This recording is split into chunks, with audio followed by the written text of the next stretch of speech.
Hello students, कैसे हैं आप सभी। वेल आई होप बहुत अच्छे होंगे। Very good. हाँ, तो कैसे चल रही है आपकी स्टडी। क्लास 7 की साइंस पढ़ने जा रहे हैं आज हम। और चैप्टर हमारा वही है, न्यूट्रिशन इन एनिमल्स। पार्ट है हमारा 3।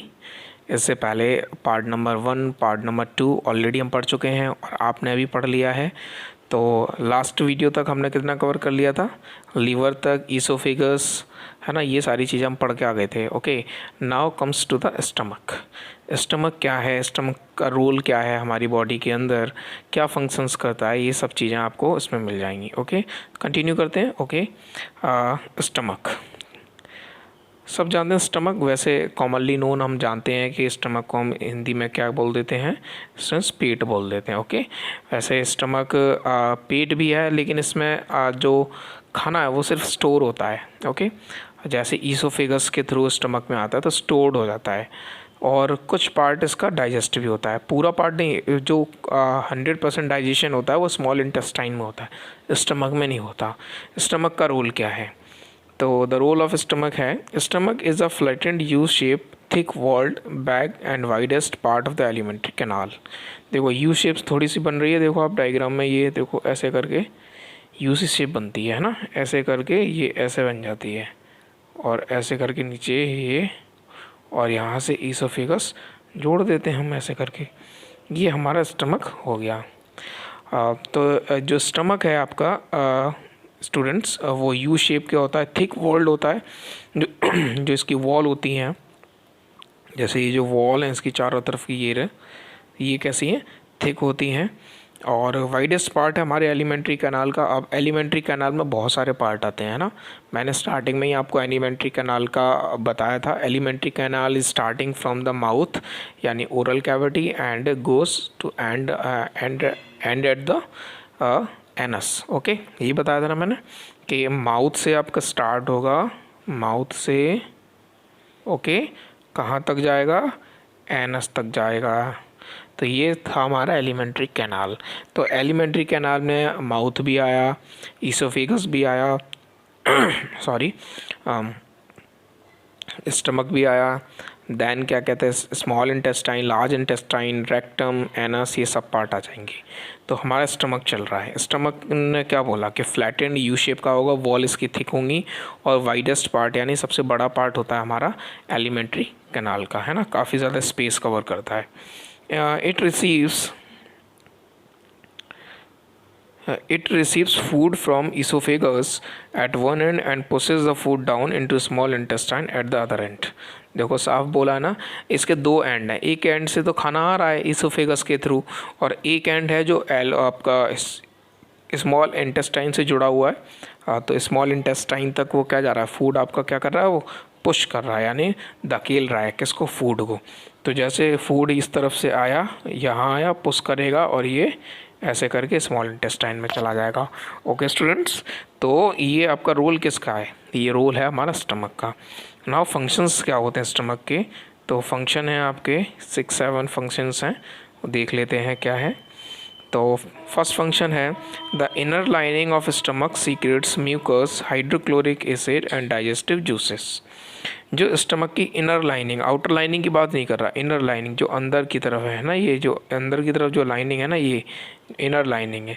तो ये इनर लाइनिंग स्टूडेंट्स क्या करती हैं, सीक्रेट्स करती हैं किस चीज़ों को, सीक्रेट। एक तो है आपका म्यूकस, एक है आपका हाइड्रोक्लोरिक एसिड, और एक है आपका डाइजेस्टिव जूसेस। म्यूकस ओके, और HCl एसिड, उसके बाद डाइजेस्टिव जूसेस, और कुछ अलग अलग टाइप्स के जूसेस भी हैं, वो आपका जो स्टमक है वो क्या करता है, सीक्रेट करता है।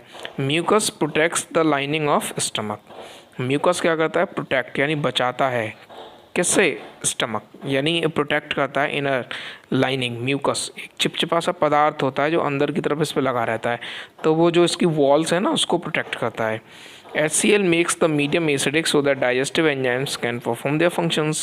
उसके अलावा और जो आपका HCl है, हाइड्रोक्लोरिक एसिड, ये क्या करता है, हमारा जो मीडियम है, जो मीडियम हमारे स्टमक में है, तो उसको कैसा कर देता है, एसिडिक कर देता है, acidic.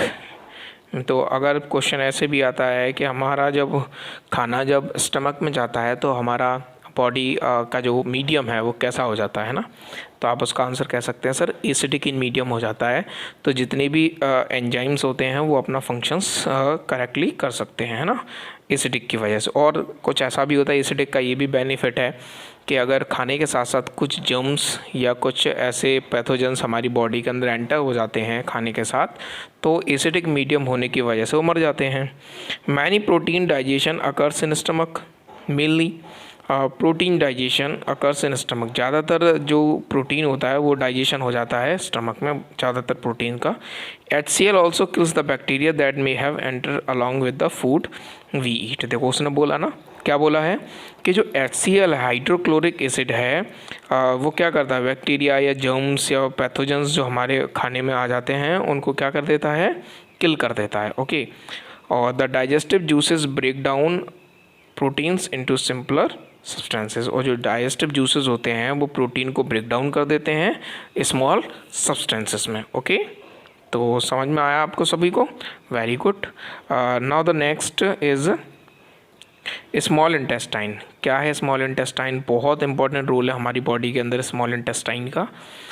Small intestine is the longest part of alimentary canal which is highly coiled and about 7.5 metre long. ध्यान रखना है, लगभग 7.5 मीटर लंबी होती है अगर इसको एकदम स्ट्रेट कर दिया जाए। लेकिन ये होती कैसे, कॉइल वे में होती है ऐसे करके। ओके, ये स्मॉल इंटेस्टाइन ऐसे कॉइल में होती है आपकी, तो दिख रहा होगा आपको ये स्मॉल इंटेस्टाइन अंदर का पार्ट ही रहा। ओके, तो स्मॉल इंटेस्टाइन का है। तो स्मॉल इंटेस्टाइन आपकी लॉन्गेस्ट पार्ट है आपकी, यानी सबसे लंबी है हमारे एलिमेंट्री कैनाल की, जो अप्रॉक्सीमेशन 7.5 मीटर लॉन्ग होती है। Its secret intestinal juices. क्या सीक्रेट करती है? इंटेस्टिनल जूसेस, ये भी सीक्रेशन करती है जूसेस का। स्टमक क्या सीक्रेट करता था? म्यूकस, HCl और डाइजेस्टिव जूसेस। ये कौन से जूसेस को सीक्रेट करती है? Intestinal juices. It also receives the bile juice from liver and pancreatic juice from pancreas. उसके अलावा जो लीवर है हमारा, उस वो लीवर से हमारा कौन सा जूस आता है? बाइल। कौन सा आता है स्टूडेंट्स? बाइल जूस आता है। ओके, और एक हमारा पैनिक्रियास, उस पैनिक्रियास से कौन सा जूस आता है? Pancreatic juice. कौन सा आता है? Pancreatic juice. तो पैनिक्रिएटिक जूस। ओके, तो आप कह सकते हैं liver secretes bile juice while on the other pancreas secretes pancreatic juice to the small intestine. तो स्मॉल इंटेस्टाइन में 3 तरीके के जूसेस आ गए। First is intestinal juices, second one is bile juice, third one is pancreatic juice. Okay, अभी juice क्या role play करते हैं? खाने को डाइजेस्ट करने में करते हैं मेन रोल। तो फंक्शंस क्या है स्मॉल इंटेस्टाइन का? तो फंक्शंस देखते हैं। First function is the intestinal juice secretes by small intestine completes the digestion of carbohydrate, protein and fats present in food mainly in the lower part of a small intestine। तो जितने भी intestinal juices हैं जो small intestine ने क्या करें हैं, secret करें हैं, वो क्या करते हैं? कंप्लीट करते हैं कौन सी प्रोसेस को? डाइजेशन प्रोसेस कंप्लीट करेंगे। अब डाइजेशन किसका करेंगे? फूड का। फूड में क्या होता है? कार्बोहाइड्रेट, प्रोटीन्स, फैट्स, है ना, और बाकी के जो अदर न्यूट्रिएंट्स होते हैं वो भी। और फिर कहाँ चले जाते हैं? वो lower part of the small intestine. Okay, तो देखो ये पूरा डायग्राम आपको दे रखा है। अगर मैं इस डायग्राम को थोड़ा जूम करके अगर आपको दिखाऊं तो वो आपको अच्छी तरीके से नज़र आएगा। देखो, ओके, अब इस डायग्राम को मेनली समझते हैं क्या है। ओके स्टूडेंट्स, सबको नज़र आ रहा है? Very good. ओके, देखो टॉप पे है हमारा लिवर, ये हमारा स्टमक। ओके, ये हमारा पैनिक्रियास यहाँ है छोटा सा। उसके बाद लीवर से ही आपका कनेक्टेड है गॉल ब्लैडर, और ये ग्रीन कलर का जो नज़र आ रहा है आपको ये है लार्ज इंटेस्टाइन, और ये सैफ्रॉन कलर का नज़र आ रहा है स्मॉल इंटेस्टाइन। नीचे का रेक्टम है, और ये आपका एनस जहाँ से आपका वेस्ट मटेरियल बॉडी से बाहर हो जाता है। ये है आपका अपेंडिक्स। ओके, तो ये सब चीज़ें हो गई। अब मेन जो रोल है वो रोल आपका प्ले करता है लीवर। तो लीवर कौन सा सीक्रेट करेगा? बाइल जूस को करता है। ओके, याद रखना है बाइल जूस। अब कर लेते हैं बात स्टमक की। तो स्टमक करेगा एक तो HCl, म्यूकस, ओके, और डाइजेस्टिव जूसेस।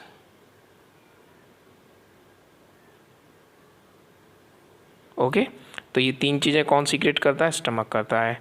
नाउ हमने अभी स्मॉल इंटेस्टाइन पढ़ रहे थे, तो स्मॉल इंटेस्टाइन क्या करता है? ये भी 3 करता है। एक तो करता है इंटेस्टिनल जूसेस, इंटेस्टिनल जूस, उसके अलावा बाइल जूस आता है, इसी में आता है ना, और उसके अलावा कौन सा आता है? Pancreatic juice.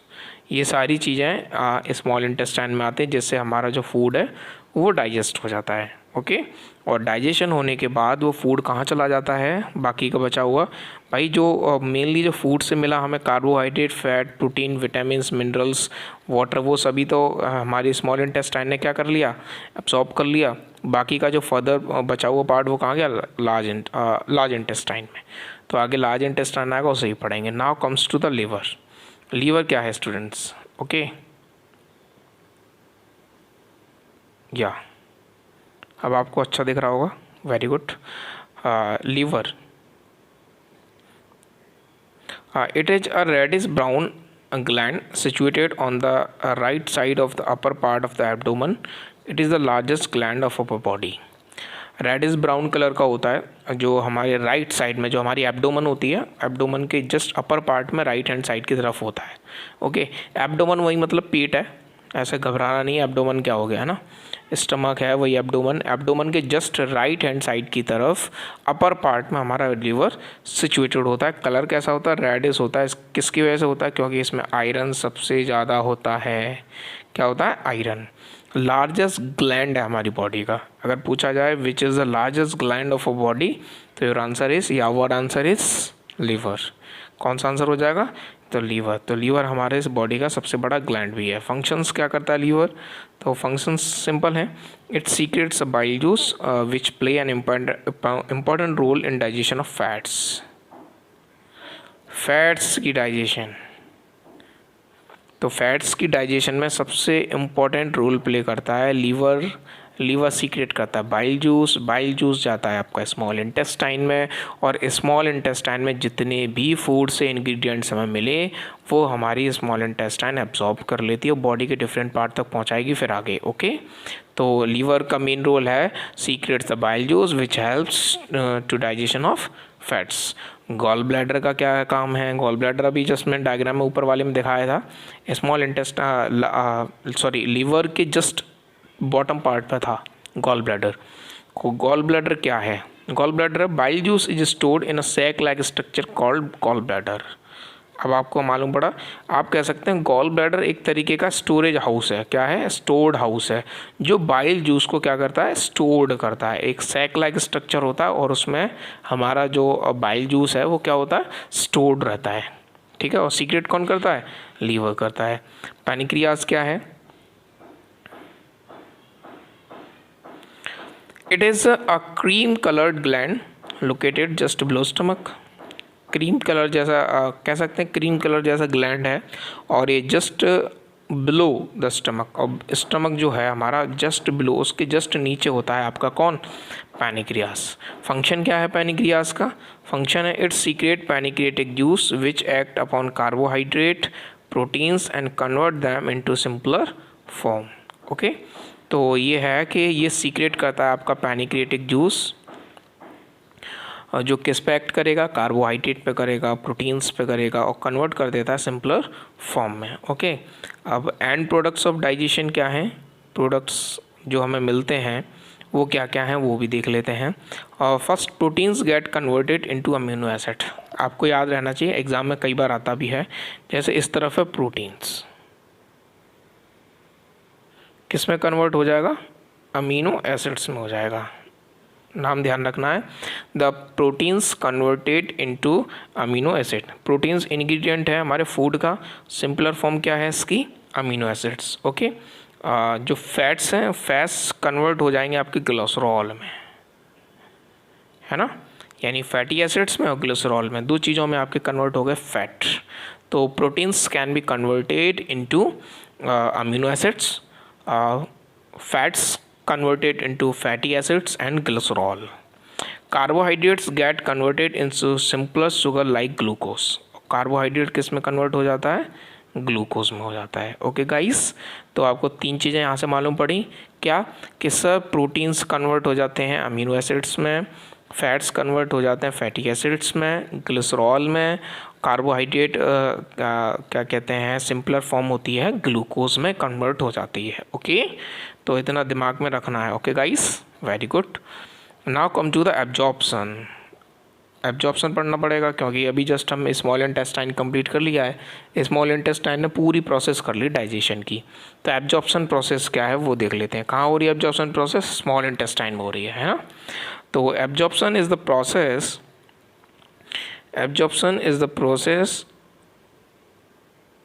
absorption is the process by which digested food passes through the blood vessels in the wall of intestine. It means क्या है कि ये वो प्रोसेस है जिसमें जो डाइजेस्टेड फूड हुआ हमारा स्मॉल इंटेस्टाइन में, जो फूड का डाइजेशन हुआ वो कहाँ जाएगा? वो पासेस होगा, किसके थ्रू पासेस होगा? ब्लड वेसल्स के थ्रू। भाई आपकी बॉडी में ब्लड है, तो जितने भी इंग्रेडिएंट हमें फूड से मिलते हैं स्मॉल इंटेस्टाइन जब डाइजेस्ट करके उन चीज़ों को चूज़ करती है, निकाल लेती है, तो वो सॉल्यूबल हो जाते हैं ब्लड के साथ, क्योंकि पूरी बॉडी में हमारा ब्लड है जो क्या करता है? सर्कुलेट कर रहा है। अब हमारे each and every single cells तक कौन जाएगा? ब्लड ही तो जा रहा है, क्योंकि वो लिक्विड फॉर्म में है। तो सभी ब्लड वेसल्स उन न्यूट्रिएंट्स को कलेक्ट करके कहाँ तक पहुँचाती हैं? वॉल ऑफ इंटेस्टाइन तक पहुँचा देती हैं। ओके, तो ब्लड वेसल्स के थ्रू जाता है। आगे, the inner wall of a small intestine has finger like projections called villi which increases the surface area of absorption of food.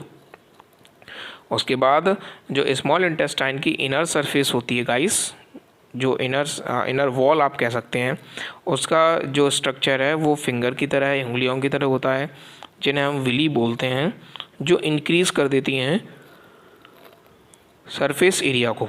किसकी सरफेस एरिया को? एब्जॉर्प्शन प्रोसेस जो होती है उसकी सरफेस एरिया को क्या कर देती हैं? इंक्रीज़ कर देती हैं, जिससे ज़्यादा से ज़्यादा कलेक्शन हो जाए फूड का। अब फूड का कलेक्शन तो वहाँ होगा नहीं, फूड में जो न्यूट्रिएंट्स मिलते हैं जो कन्वर्ट हो गए सिंपलर फॉर्म में उनका। ओके, तो देखो आपको विली नज़र आई डायग्राम में, ये है ये। ओके, और ये उसका आपको डायग्राम शो कराया है ना। तो विली का रोल क्या? The digested food is then transported to different organs of the body through blood vessels. तो जितना भी डाइजेस्टेड फूड हुआ जो सिंपलर फॉर्म में हमें मिला, वो डिफरेंट ऑर्गन्स तक कैसे जाएगा? ऑर्गन्स का मतलब हमारे डिफरेंट सेल्स तक कैसे जाएगा? ब्लड वेसल्स के थ्रू जाएगा। अब स्टूडेंट्स आपको ब्लड वेसल्स मालूम है, अगर आपको ब्लड वेसल्स ना मालूम हो थोड़ा सा बता देता हूँ। वैसे ही ब्लड वेसल्स नेक्स्ट ईयर यानी आप 8th क्लास में पढ़ोगे, मैं बता देता हूँ। देखो ब्लड वेसल्स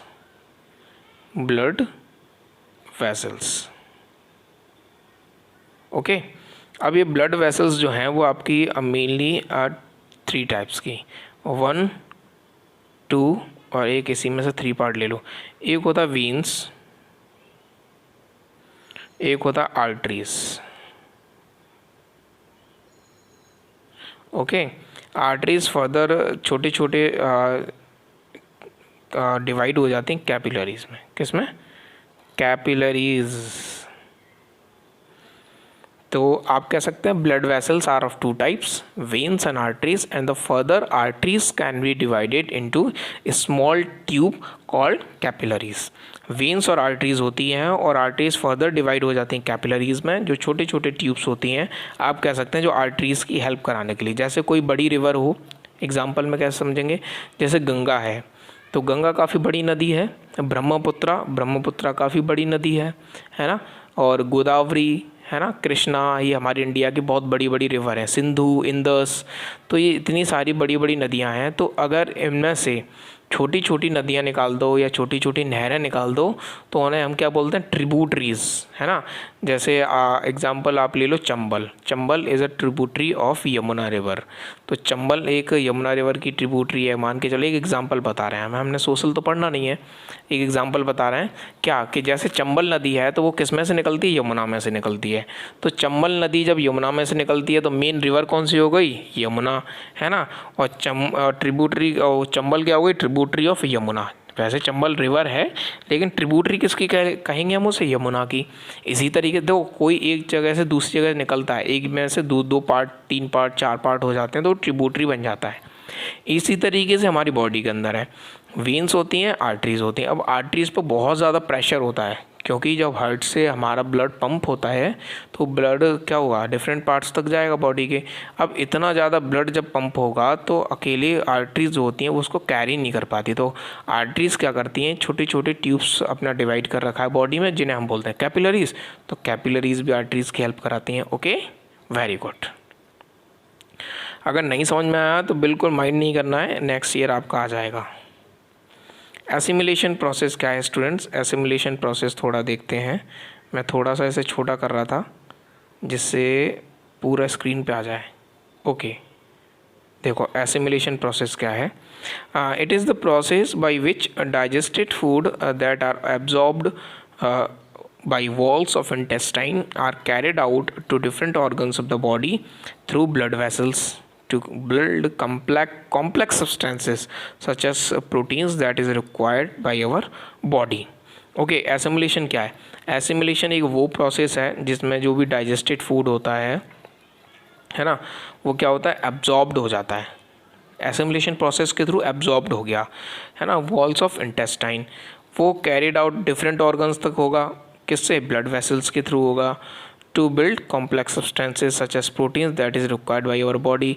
और वहाँ जाके हमारी बॉडी क्या करेगी, ग्रोथ डेवलपमेंट करने लग जाएगी, है हमारी क्या कहते हैं, हमारी बॉडी में एनर्जी भी आ जाएगी। ये सारी चीज़ें एसिमिलेशन प्रोसेस के थ्रू होती हैं। Then after the energy that is required by our body is obtain by breaking down of glucose in the cells by the help of oxygen.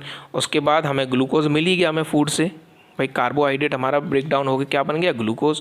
अब हमें एनर्जी रिक्वायर्ड चाहिए, हमें अगर एनर्जी की ज़रूरत है तो हमारी बॉडी क्या करेगी, उस ग्लूकोज को ब्रेक डाउन कर देगी सेल्स में, और किसकी हेल्प से? ऑक्सीजन की हेल्प से। जैसे ऑक्सीजन मिलेगी ग्लूकोज ब्रेक डाउन हो जाएगा, हमें एनर्जी मिल जाएगी, है ना। Then after the unabsorbed and undigested food passes into large intestine. और जो बचा हुआ मटेरियल है जो अनडाइजेस्टेड है, जिसका कोई काम नहीं है बॉडी के अंदर, अब भाई बॉडी के अंदर कोई चीज़ वेस्ट पड़ी रहेगी वो तो होगा नहीं, तो वो बॉडी से बाहर जाएगा, है ना। तो अब बॉडी के बाहर जाएगा तो हम नेक्स्ट हमारा जो आएगा टॉपिक वो आएगा हमारा लार्ज इंटेस्टाइन। ओके स्टूडेंट्स, तो देखो लार्ज इंटेस्टाइन आएगा। ओके, आ गया, ये है हमारा लार्ज इंटेस्टाइन।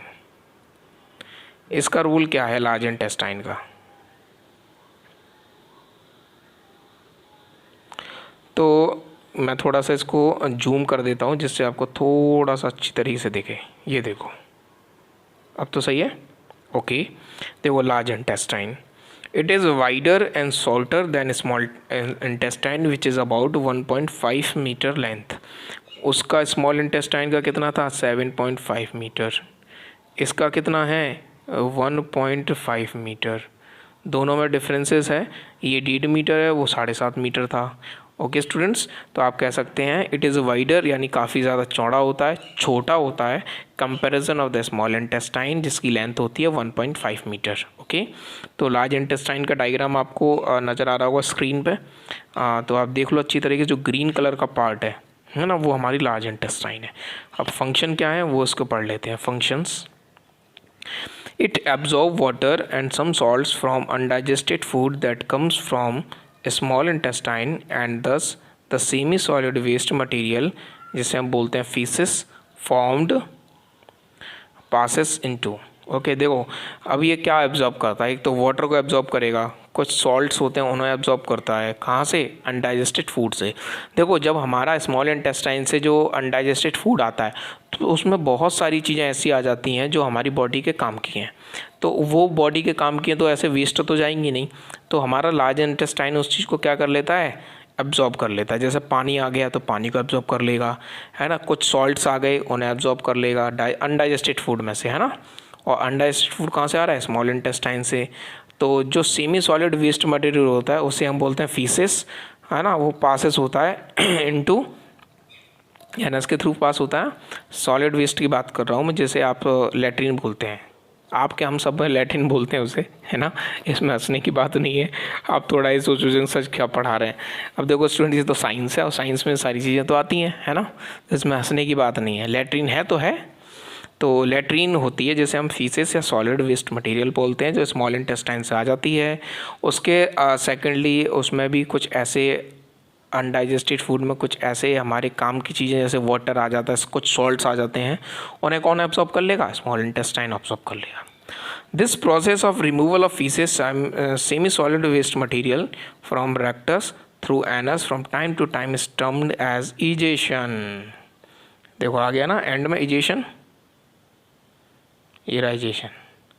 तो इजेशन प्रोसेस के थ्रू हम टाइम टू टाइम हमारे सॉलिड वेस्ट मटेरियल को बॉडी से बाहर करते रहते हैं। तो आप जितना खाएंगे उतना ही क्या करेंगे? बार बार जाएंगे, है ना। जितना ज़्यादा खाओगे उतना ज़्यादा जाओगे, तो याद रखना है। Okay guys. अब डायरिया क्या है? डायरिया आप सब जानते होंगे, बीमारी होती है। क्या है? डायरिया हो जाता है तब। Diarrhoea refers to the condition in which there is frequent passing of watery stools is called diarrhoea. Diarrhoea तब हो जाता है कि ऐसी कंडीशन हो जाती है कि जब हम लैट्रिन वगैरह जाते हैं तो पेट ख़राब हो जाता है और बहुत ज़्यादा पानी पानी सा बॉडी से निकलता रहता है, वो डायरिया बन जाता है। It is very common in children mainly in India, और बच्चों में बहुत ज़्यादा हो जाता है। भारत की बात करी जाए तो इंडिया हमारी कंट्री की। Excessive water and salts from the body is lost. बहुत ज़्यादा पानी और नमक यानी सॉल्ट्स जो होते हैं हमें फूड से जो मिलते हैं, वो क्या होते हैं? हमारे वेस्ट हो जाते हैं डायरिया के थ्रू। ओके। कॉजेज़ क्या होते हैं इसके? इंडाइजेशन, हमारा खाना सही से पचता नहीं है। इन्फेक्शन भी कारण हो सकता है। फूड पॉइजनिंग भी हो सकती है, आप गंदा संदा बासा या बेकार खाना खा लेते हैं तो वो भी इसका एक कारण है। ट्रीटमेंट क्या होता है? ORS should be given to restore the lost water and salts from the body. ORS solution होता है। ORS सॉल्यूशन आप पानी में घोल के पी लो तो डायरिया सही हो जाता है। तो जो पानी आपका जो लॉस्ट कमी हुई पानी की या फिर जो सॉल्ट्स की कमी हुई, और वो बॉडी क्या होती है? रिकवर कर लेती है। स्टूडेंट्स आज इतना ही पढ़ेंगे इस वीडियो में। फर्दर जो भी हमारा जो पार्ट बचा है आगे नेक्स्ट वीडियो में उसे कंप्लीट करने की कोशिश करेंगे। ओके। तो मैं आशा करता हूँ, या आई होप, मैं आशा ये करता हूँ कि शायद आपको मे बी ज़्यादा से ज़्यादा अच्छी तरीके समझ में भी आया होगा। वीडियो को लाइक ज़रूर करना है एंड में। आप वीडियो जब पूरी देखें तो लाइक पक्का कीजिए। देन आफ्टर आप अपने फ्रेंड्स में भी शेयर कर सकते हैं अगर आपको अच्छा लगता है। चैनल को सब्सक्राइब भी करो अगर अभी तक नहीं किया है। अपने फ्रेंड्स में शेयर करके बोलो चैनल को सब्सक्राइब करने के लिए। ओके स्टूडेंट्स, तब तक के लिए घर पे रहो, सेफ रहो, enjoy your life, be happy, stay at home. मिलते हैं नेक्स्ट वीडियो में, तब तक के लिए बाय बाय, टेक केयर।